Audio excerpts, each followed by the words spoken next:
करतात. मध्यंतरी देवा झिंजाडांचं एक फार सुंदर मी पुस्तक वाचलं, ती एक भाकर तीन चुली, मी त्याच्याविषयी लिहिलं सुद्धा होतं. त्याच्यामध्ये इतकं सुंदर पत्र शेवटी आई त्या मुलाला लिहिते. ती आई त्या मुलाला लिहिते की बाळा, तू परगावी जाऊन शिक्षण घेतोयस, एक काम कर, परक्या गावामध्ये तुझं आपलं कोणी नाहीये. जेव्हा दुसऱ्या गावाला जाऊन प्रगती करायची असते तेव्हा एकच सूत्र पाळावं, पोटात शिरून राहा.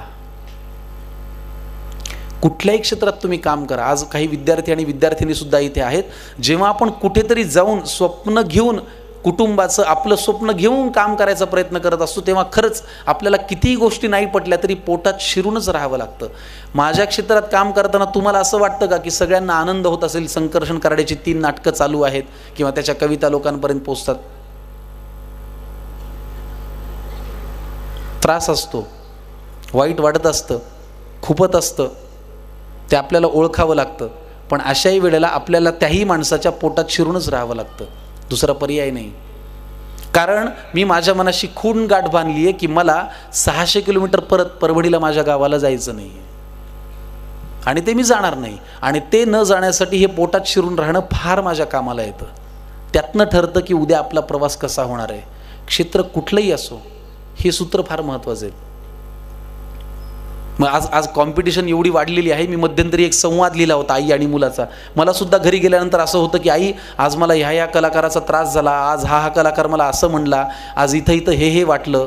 पण त्याच्यावरती काय होतं की आपल्या घरच्यांकडे व्यक्त होण्याशिवाय आपल्याकडे दुसरा काही पर्याय नाही. कारण त्यांच्या इतकं आपल्याला सांभाळूनही कोणी घेत नाही. त्याच्यामुळे कुटुंबही फार महत्त्वाचं आहे. तुम्ही कितीही बाहेर माती का, तुम्ही कितीही चुका, सरते शेवटी तुम्हाला घरी आल्यानंतर जो आधार मिळतो तो घरचाच आधार असतो. हे मला माझ्या क्षेत्रात काम करताना रोज जाणवतं. तुम्ही कितीही सेलिब्रिटी व्हा, घरी आल्यानंतर जेव्हा आमची आई म्हणते घे पानं वाढून, तेव्हा मला असं वाटतं की हां, हे कमावलेलं सगळं संपलं, आपण मुळात हे आहोत. धपाधप पाय आपटत एक लेकरू घरी आलं, वस्तूंची फेकाफेकी करत घरामध्ये गेलं. आज तुमच्या घरात जर तुम्हाला काही मुलांना सल्ला द्यायचा असेल तर तो या ओळीमध्ये आहे असं मला वाटतं. तुम्ही नीट ऐका. आई आणि मुलाचा हा संवाद आहे की धपाधप पाय आपटत एक लेकरू घरी आलं, वस्तूंची फेकाफेकी करत घरामध्ये गेलं. तिने सांजेची वेळ, रात्र झाली नव्हती, आई अशीच देवासमोर दिवा लावित होती. जगासमोर जे चालत नव्हतं ते घरामध्ये मात्र चाललं.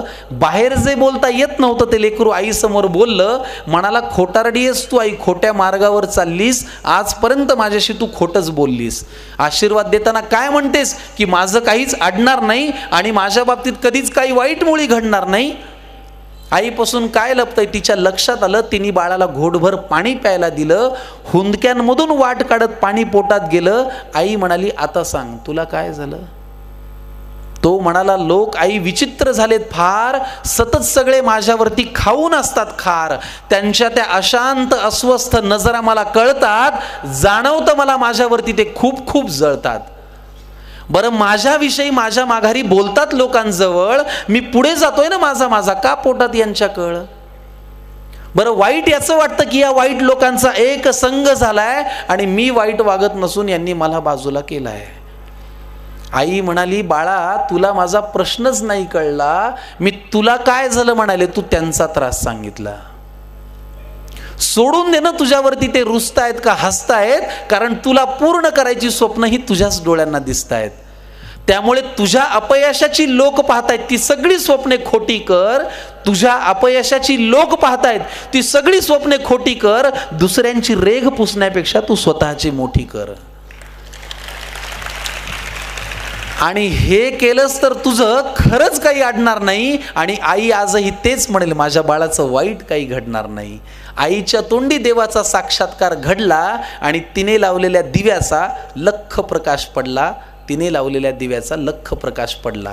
तर मुद्दा हा की आज स्पर्धेमध्ये, इतक्या कॉम्पिटिशनमध्ये, एवढ्या हेवे दाव्यांमध्ये, एवढ्या इगोमध्ये, एवढ्या रुसव्या फुगव्यांमध्ये आज फक्त आपल्याला स्वतःची रेघ मोठी करण्याकडेच लक्ष द्यावं लागणार आहे.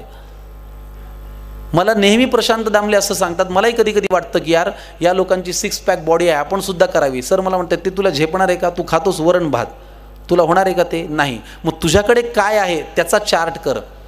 मला आलेल्या विद्यार्थ्यांना हे सांगावं असं वाटेल की आज तुम्हाला जर असं वाटत असेल की अरे त्याला हे जास्त आहे, तर खरंच एक चार्ट करा की त्याच्यापेक्षा तुमच्याकडे काय जास्त आहे.